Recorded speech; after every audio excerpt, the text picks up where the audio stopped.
시험에 들지 않게 해주세요. 시험에 들지 않게 해주세요인데요. 인생을 살다 보면요, 시험 들 일이 많이 있습니다. 시험 들 일이 많이 있는데 시험이 없는 때가 있을까요? 있습니다. 네, 육체의 삶이 끝나면 그러면 시험은 없습니다. 결국은요, 시험이 없는 사람은 없다라는 것이죠. 그러면 시험이 없는 사람은 없다고 한다면 그러면 시험을 어떻게 이기느냐, 이게 중요한 관점이 되겠습니다.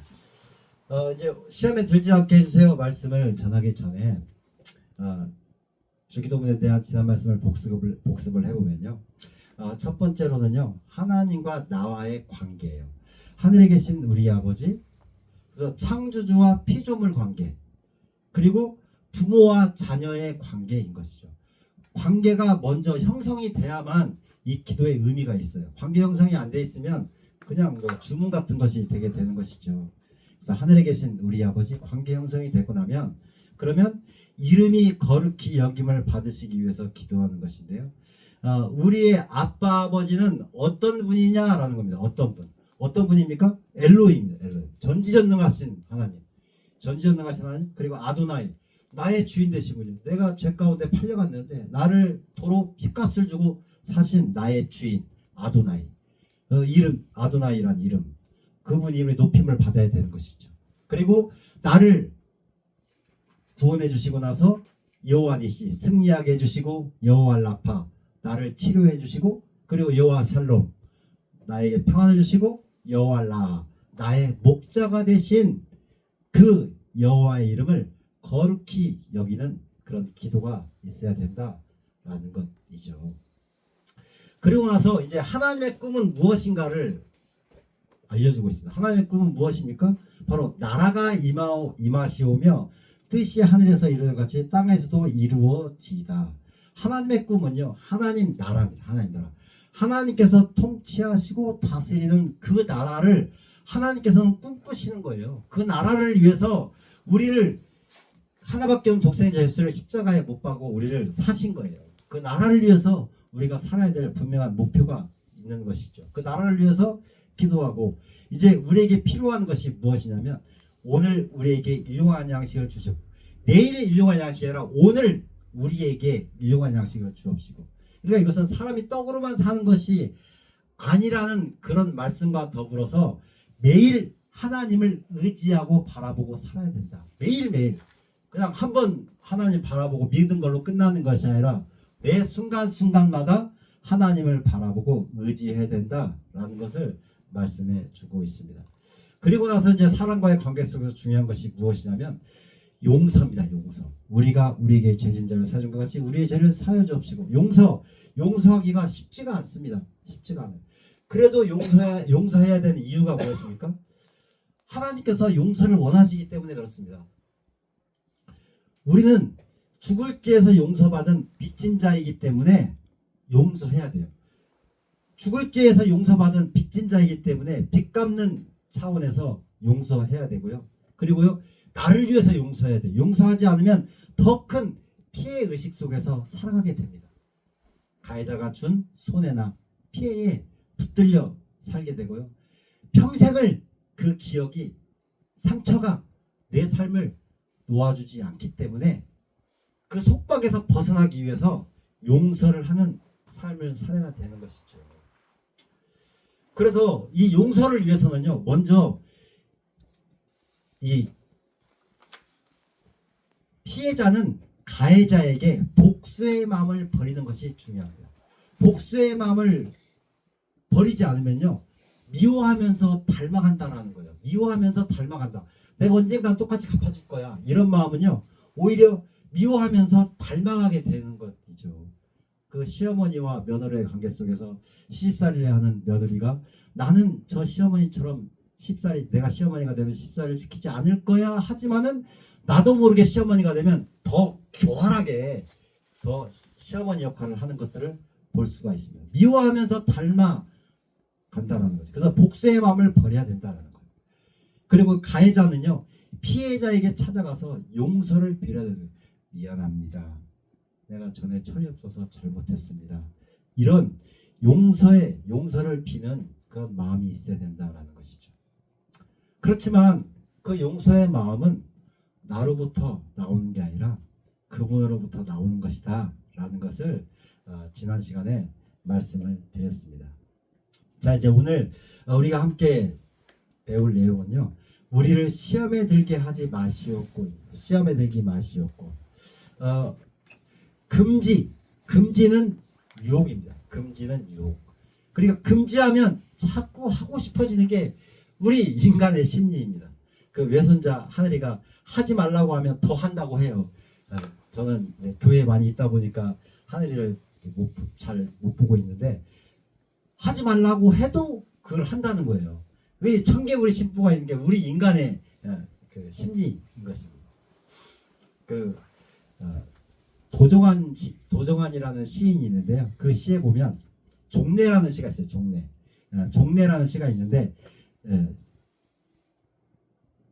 그 종래라는 시에는 어떤 내용이 있냐면, 얘들아 집으로 갈 때 곧바로 집으로 가지 말고 꽃도 보고 구름도 보고 그림도 그리고 가라. 그런 내용이 있습니다. 그런데 요즘에는 이런 여유가 너무 없죠. 금지하는 게 너무 많습니다. 그래서 학교에서 요즘 하는 것들은 종례 시간에는 숙제 꼭 해오고 한눈 팔지 말고 곧바로 집으로 안전하게 가라 라고 이렇게 금지합니다. 금지. 그러면 더 유혹이 생기는 것이죠. 그리고 이제 아이들 색칠 공부가 있습니다. 아이들 색칠 공부에 대해 보면 이제 금을 그려놓고 거기를 색깔로 채우는 유아 때 하는 그런 그리기 놀이입니다.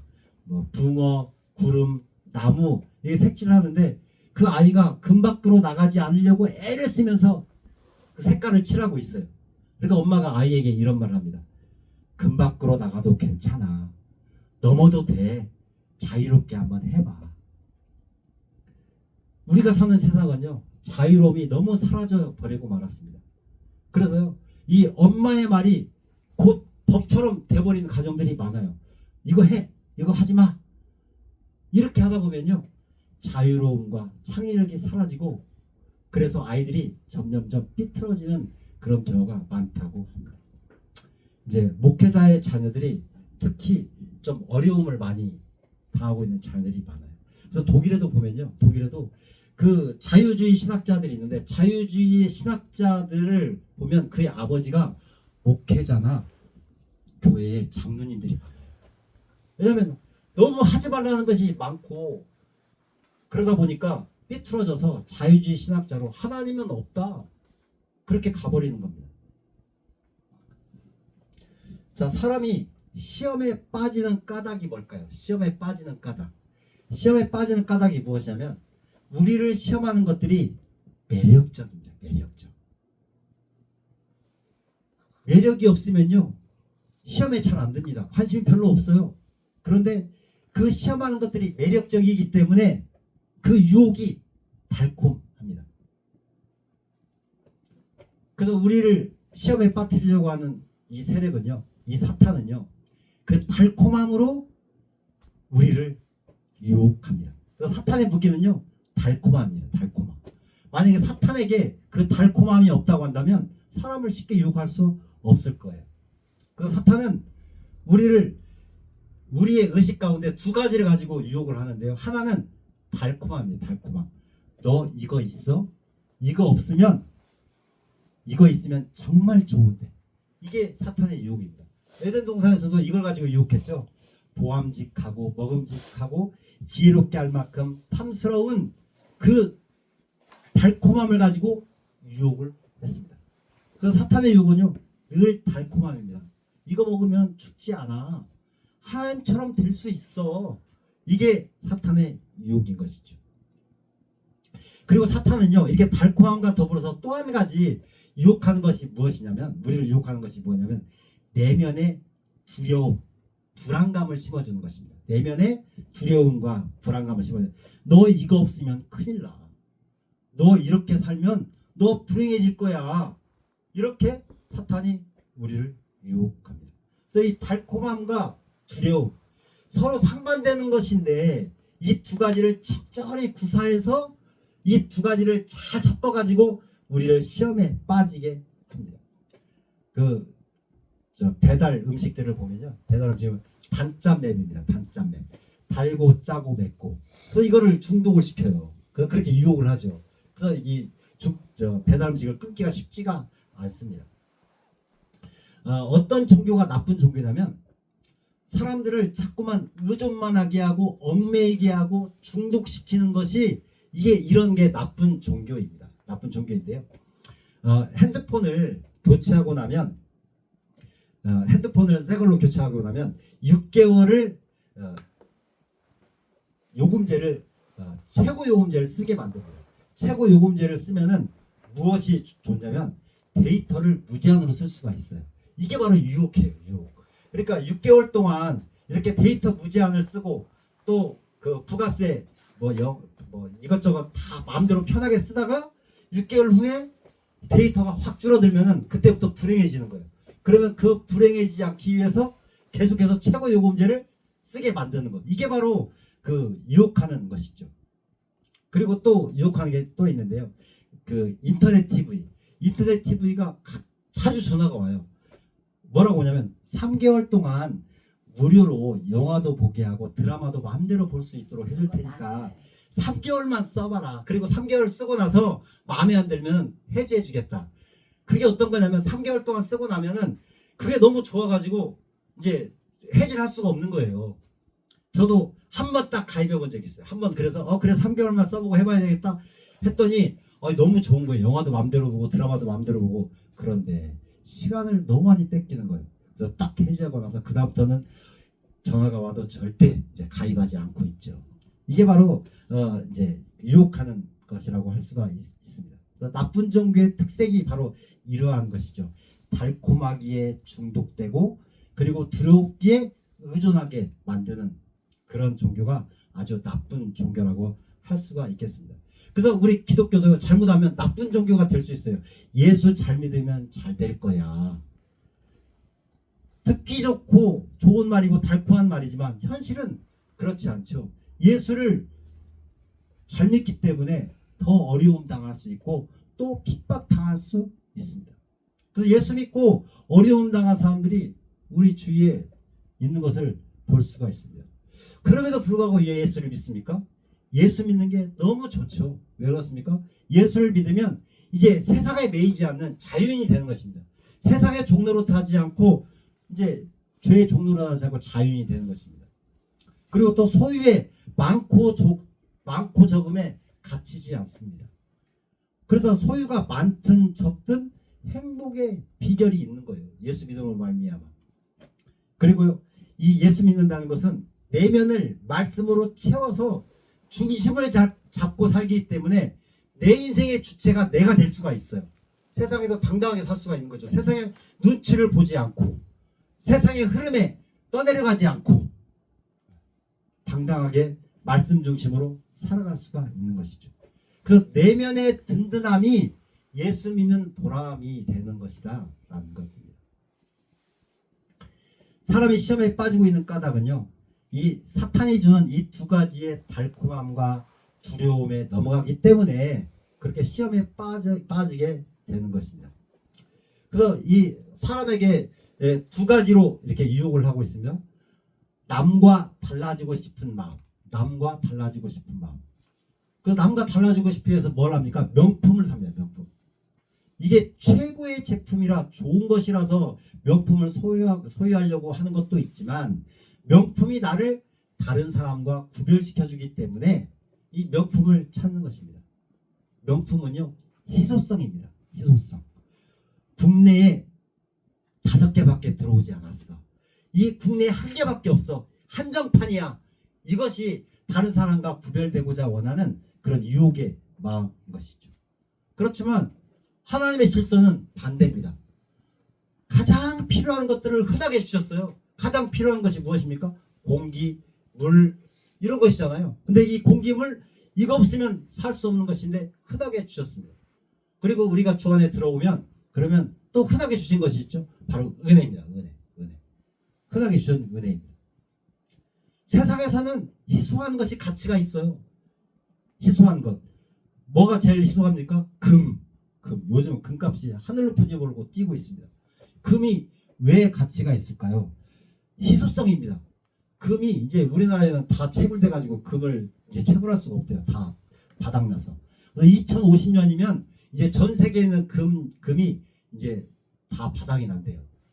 그러니까 금이 희소하기 때문에 그 가치가 있는 것이죠. 그리고 또 요즘 또 금 대신에 뜨고 있는 게 있죠. 암호화폐, 비트코인입니다. 비트코인도요. 희소성 때문에 가치가 있어지는 거예요. 4년마다 50%씩 줄어들어요. 4년마다 50%씩 줄어들다가 2140년에는 채굴이 종결돼요. 그러니까 이 비트코인 하나가 지금 1억 6천입니다. 1억 6천. 어마어마한 가격이죠. 이제 금을 대체한다라고 그렇게 이야기들을 하고 있습니다. 그래서 자본주의 질서는요. 희소성의 신화를 가지고 우리를 유혹합니다. 희소성. 이거 귀한 거야. 이것만 있으면 미래가 행복해질 거야. 이것으로서 우리를 유혹하게 되는 것이죠. 그리고 또 사탄이 우리를 자극하는 것이 있는데요. 남과 달라지고 싶은 마음도 있지만 또 남과 같아지지 않으면 못 견디는 마음을 가지고 우리를 유혹을 합니다. 남들이 하는데 내가 안 하면 불행하다고 느껴지는 것이죠. 그래서 뭘 쫓아갑니까? 유행을 쫓아갑니다. 유행을 쫓아가. 이게 사탄의 유혹인 거예요. 왜 이제 우리 이상준 목사님께서 책을 많이 읽으시는데요. 저는 책을 많이 읽지 못하지만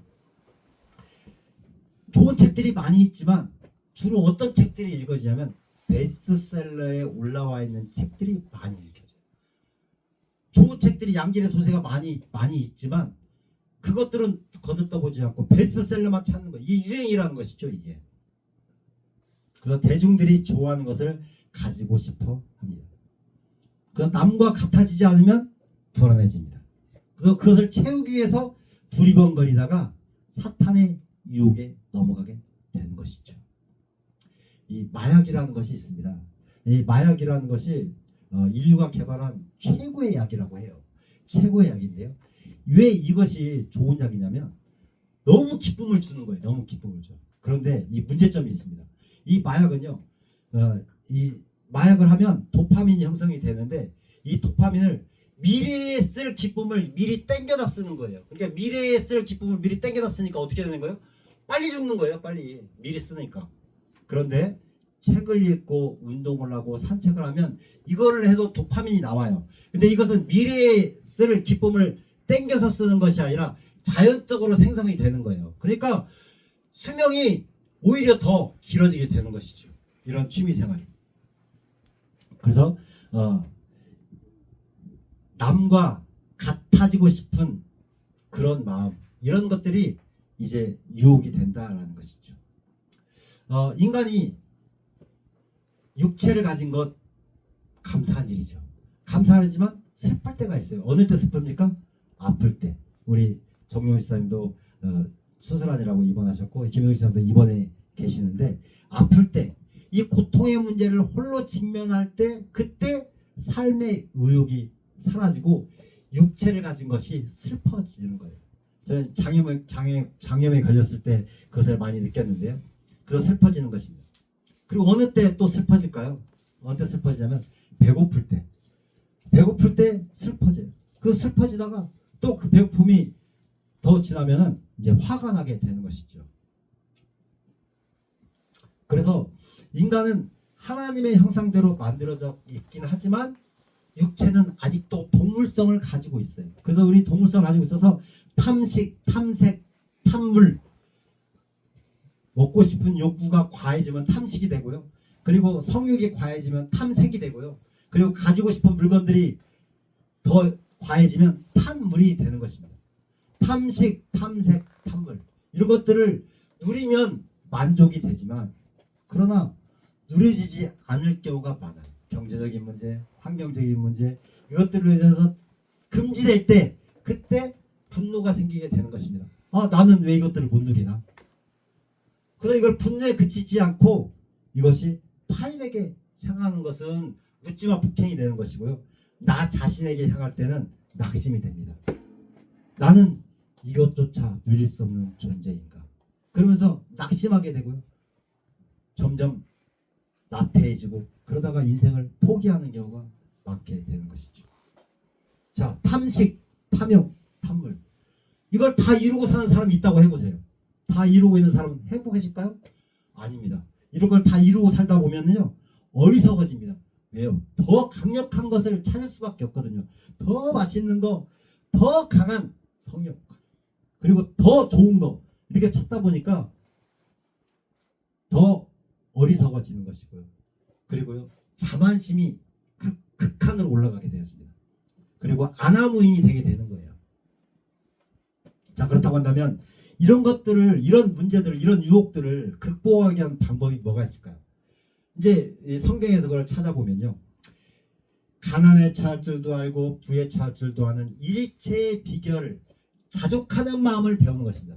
자족의 마음을 배우면 가난에 처하든 부에 처하든 행복이 늘 유지가 되게 되는 것이죠. 그래서 부하고 싶은 마음을, 부자가 되고 싶은 마음을 버리고 최선의 것으로 감사하는 습관. 지금 내가 살아있음에 감사하는 그런 삶을 살면은, 그러면 이 욕구를, 이 유혹을 이겨낼 수가 있는 것이죠. 그래서 내가 원하는 것이 뭐 얻으려고 애를 쓰긴 써야 되겠지만, 내가 할 수 있는 것은 하고, 그 다음은 필요하면 하나님께서 주시겠지 하고 하나님께 맡기는 거예요. 그걸 어거지로 그냥 순리를 어기고 가지려고 하다 보면 반드시 부작용이 생기기 때문에, 필요하면 하나님이 주시겠지. 한번 해볼까요? 시작. 하나님이 주시겠지. 필요하면 하나님이 주시겠지. 시작. 필요하면 하나님이 주시겠지. 네, 나에게 필요하면 하나님께서 주실 것입니다. 그래서 하나님께 맡기는 것이죠. 그리고요, 두 번째로는 정결한 마음을 갖는 것입니다. 정결한 마음. 우리의 정욕이요, 십자가에서 같이 못 박아 죽었어요.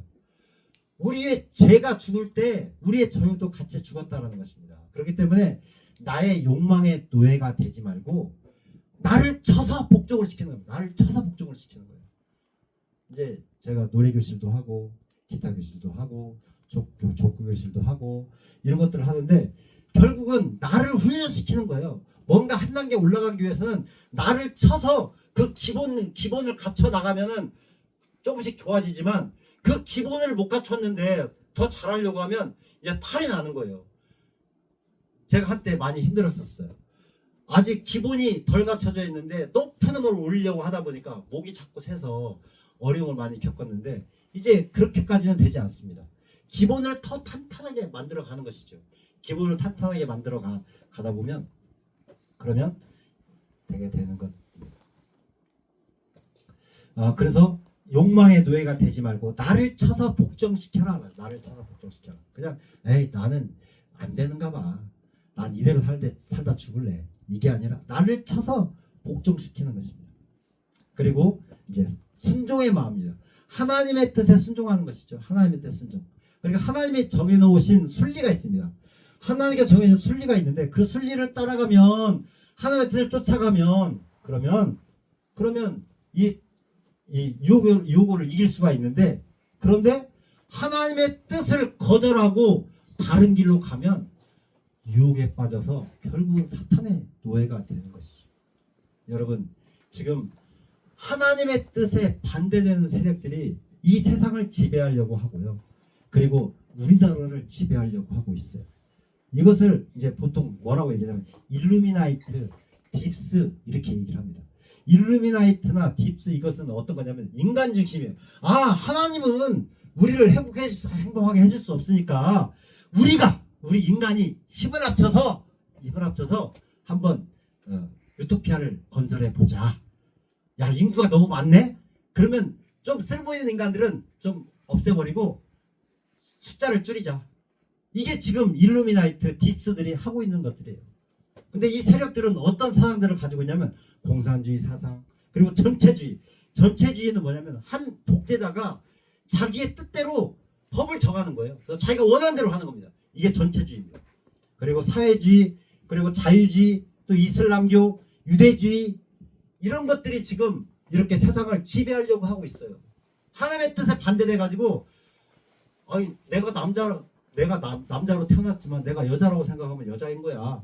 이렇게 하나님의 뜻과 반대되는 생각을 자꾸 주입을 시키는 것입니다. 그리고 이것이 옳다, 라고 말하고 틀렸다고 말하면 법을 정해가지고 감옥에 가두는 그런 법을 만들어가고 있어요. 이게 지금 적그리스도가 사탄이 지금 하고 있는 방법입니다. 그 유혹에 넘어가면 그러면 나도 모르게 개구리를 산채로 삶는 방법 알잖아요. 처음에는 미지근한 물에 개구리를 담가면 밑에서 끓이고 있어도 점점 뜨거워져도 모르다가 나중에 그냥 나도 모르게 그냥 웃으면서 익어버리는 거예요. 이게 우리의 모습일 수도 있어요. 그렇기 때문에 우리가 그 사탄의 유혹에 넘어가지 않기 위해서 하나님의 뜻에 순종해요. 하나님이 정해놓으신 순리를 잘 따라가야 돼요. 잘 따라가야 돼요. 이걸 역행을 하면 그러면 반드시 또 사탄의 유혹에 넘어갈 수가 있게 되는 것입니다. 자, 그렇다고 하면 시험이 나쁘기만 할까요? 긍정적인 측면도 있습니다. 하나님께서 사탄에게 우리를 시험하도록 허용하셨어요. 허용하신 이유는 무엇이냐면 시험에 긍정적인 요소들이 있기 때문에 그렇습니다. 이 시험은요, 나를 성장시켜 줍니다. 연단시켜 줍니다. 베드로전서 1장 6절부터 7절까지 1장 6절 7절에 보면요. 그러므로 너희가 이제 여러 가지 시험으로 말미암아 잠깐 근심하게 되지 않을 수 없으나 오히려 크게 기뻐하는도다. 너희 믿음의 확실함은 불로 연단하여도 없어질 금보다 더 귀하여 예수 그리스도께서 나타나실 때에 칭찬과 영광과 존귀를 얻게 할 것이니라. 나를 단련하셔서요 정금과 같이 되게 해주시기 때문에 시험은 나쁜 것만은 아니라는 것입니다. 시험을 받고 나면요, 내가 넘어졌더라도 다시 일어나고 나면 단단해지는 거예요. 단단해지는 거. 그 시험을 우리에게 허락하시는 것이죠. 예수님께서 공생애를 시작하시기 전에 자발적으로 시험을 받으십니다. 자발적으로 시험 받기 위해서 광야로 가세요. 그리고 40일을 금식하신 이후에 시험을 받죠. 왜 그렇습니까? 가장 약할 때 시험 받으시는 거예요. 내가 뭔가 막 힘이 있을 때 시험 받는 것이 아니라 가장 약할 때 시험 받기 위해서 40일을 금식하는 것이죠. 그래서 돌이 떡에 되게 하는 40일 금식 이후에 첫 번째 시험이 돌이 떡에 되게 만들라는 것입니다. 여러분, 빵의 문제가 해결된다고 행복해질 수가 있을까요? 빵의 문제가 해결돼도요 행복하지 않습니다. 왜 그러냐면 사람은 빵만 먹고 사는 것이 아니라 뭘 먹고 사냐면 의미를 먹고 살아요. 의미가 있어야 돼. 보람이 있어야 돼요. 그래야 먹고 살지 사람이 살 수가 있지. 의미가 없으면요 아무런 소망이 없습니다. 그리고 두 번째 시험이 무엇입니까? 성전 꼭대기에서 뛰어내리면 천사가 받아준다라는 것이죠. 제가 이제 신학을 시작했을 때 유행했던 것이 있습니다. 금가루 나오는 거예요. 이렇게 막 집회하는 동안에 막 손에서 금가루가 나와요. 금가루가 나오고 그리고 또 이렇게 딱 장풍 달려가지고 하면 쓰러져가지고 입신으로 들어가고 막 그런 것들이 엄청 유행이었어요. 이거 기적 같은 것이죠. 기적 같은 거.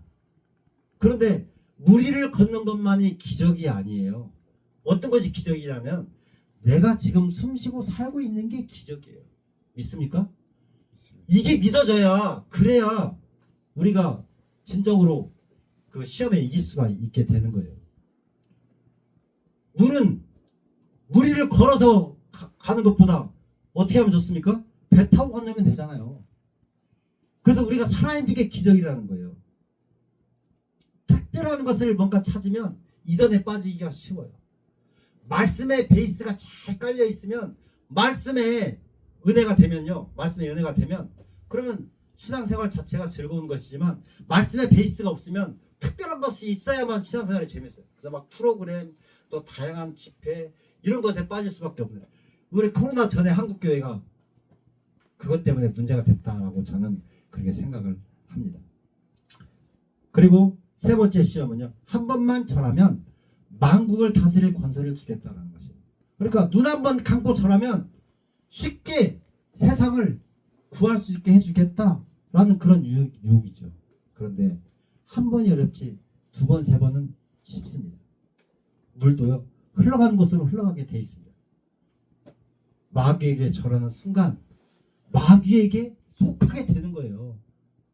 손잡으면 이제 그 손잡은 사람과 한편이 되는 것처럼 그래서 사탄은 한 번만을 요구합니다. 한 번만 하고 이제 하지 마. 한 번만 해봐. 그럼 넘어가면 그때부터 너 그랬지? 너 이제 너는 큰일 났다. 너 하나님이 이제 너 심판하실 거야 하면서 정죄하기 시작합니다.